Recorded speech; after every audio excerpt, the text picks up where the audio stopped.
wow, what a crowd. Like the last time we presented, there were 30 to 50 people. So this is a bit of a step up. Yeah, definitely. But it's awesome to be here. And thank you to everyone for making this happen.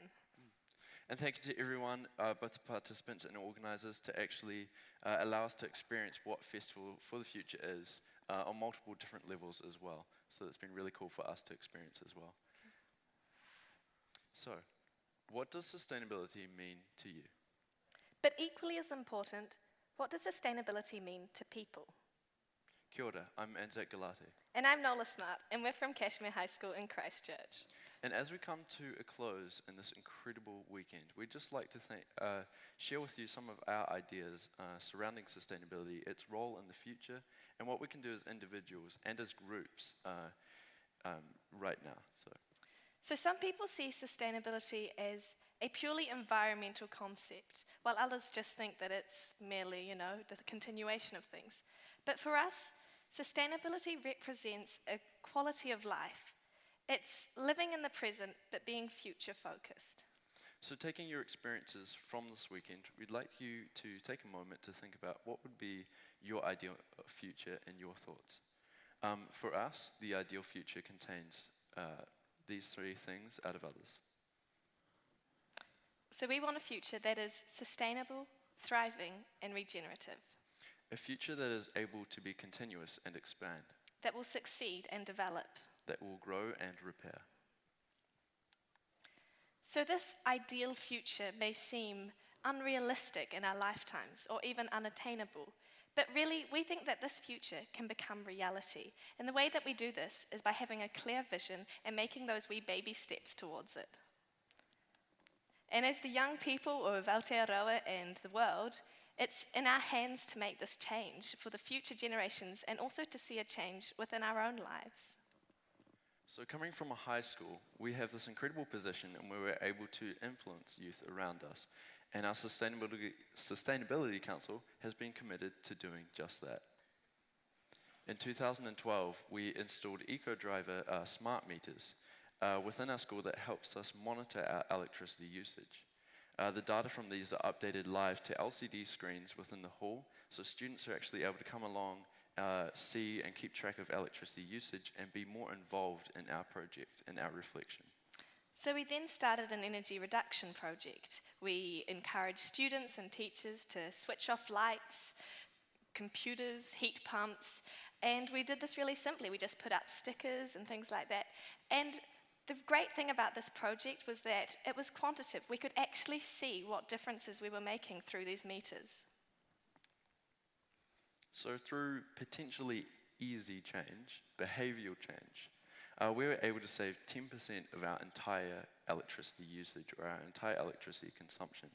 And we'd encourage you to do the same, if not better.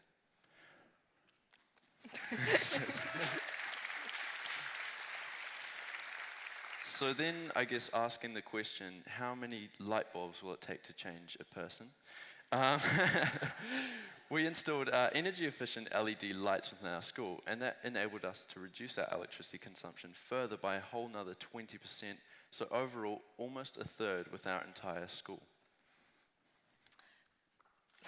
Thanks. So after the surprising success of this campaign, we were encouraged to enter the Zayed Future Energy Prize. We were finalists in 2015, and this year we were named winners in the Global High Schools Oceania category.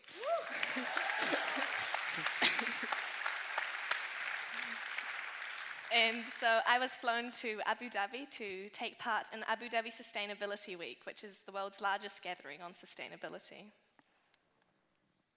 So part of this award, part of the Zayed Future Energy Prize, was us being able to receive $100,000 in order to fulfill and see out our three-phase project. The first phase of which was the installing of a 25 kilowatt-hour solar panel array within our own school. This was in fact just installed last school holidays, and already the savings in terms of carbon emissions are the equivalent of the carbon emissions that would be generated by a car traveling 40,000 kilometers. And as we continue into summer, this number will just grow, so that's quite exciting stuff. Yeah, it has been winter, and in Christchurch, it's just cloudy skies. not So here. And the second phase of this is a wind turbine, which will be installed in the next 2 weeks. And we see this as being a highly visual focal point for sustainability within our school. Not only will it, create energy, but also it shows that we're placing importance on education for sustainability, which is something we really believe in. The third phase, the one I'm really excited about, is that we'll be the first school in New Zealand to install the latest technology in PaveGen piezoelectric floor tiles. And so these floor tiles generate electricity as you walk on them, which is pretty exciting stuff. They haven't reached this similar level of conversion efficiency as more standardized developed methods, but instead our aim is to encourage and educate students around sustainability, both at our school and by going to local primary schools. And so by doing this, we're hoping to place emphasis on the importance in developing alternative technologies, as well as supporting emerging industries. So PaveGen is bringing something new to the game. And as we go into the future, this technology is only going to become more common. So imagine streets, pavements, even dance floors, all generating renewable energy as we move. You could almost say we're paving the way to a better future, one step at a time.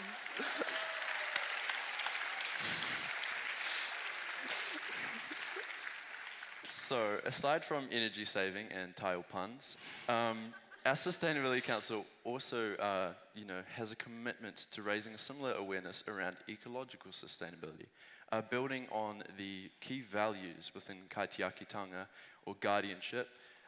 We've planted over 300 trees within our school and outside of our school in the past 2 years. We also have several programs that are aiming to restore the health of our local waterways. So this journey has really taught us a few things which have helped us, go further. And the most important of these is that it's not only about having a vision, but also having it so that other people can contribute to it. And it's something which is so important to this weekend because we have the unique opportunity. We have a room full of people who are ready to make change. So if you've got an idea, a vision, anything, feel free to share it because together we can take it further.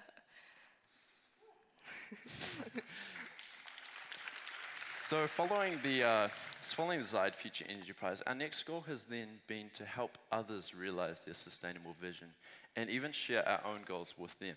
So we've attended and spoken at local primary schools, hosted events, presented to our city council, and we've also attended meetings, local meetings with entrepreneurs and business people who are also trying to do similar things to us, as well as start beneficial things within our own communities.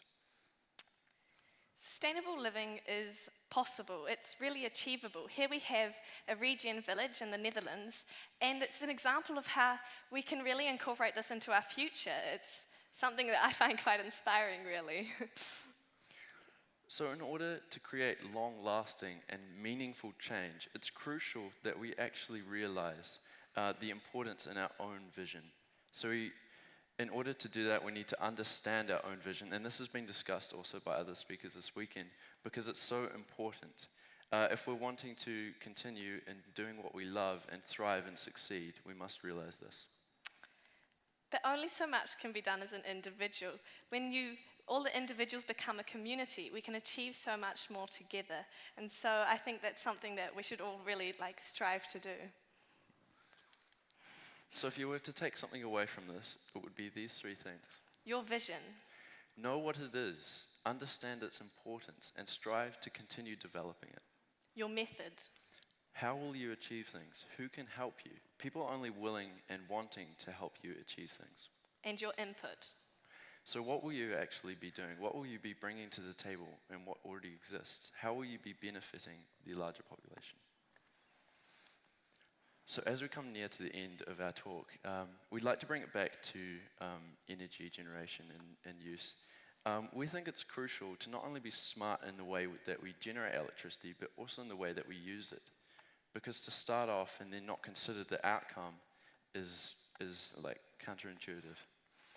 We'd also like to share with you this quote that was shared with us at the Zide Future Energy Prize award ceremony by Ban Ki-moon.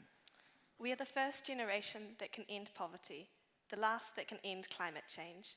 Clean energy is the key to both of these tests. So we'd really like to hear from all of you. If you have the chance, come and speak to us afterwards. Otherwise, you can catch with us on our Facebook page, Cashmere High School Sustainability, because it would be great to get in touch with you guys. The ideals of a future that is regenerative, sustainable, and thriving are well within our reach. The real question is, what will we do to get there? What will we do to change the world? Thank you.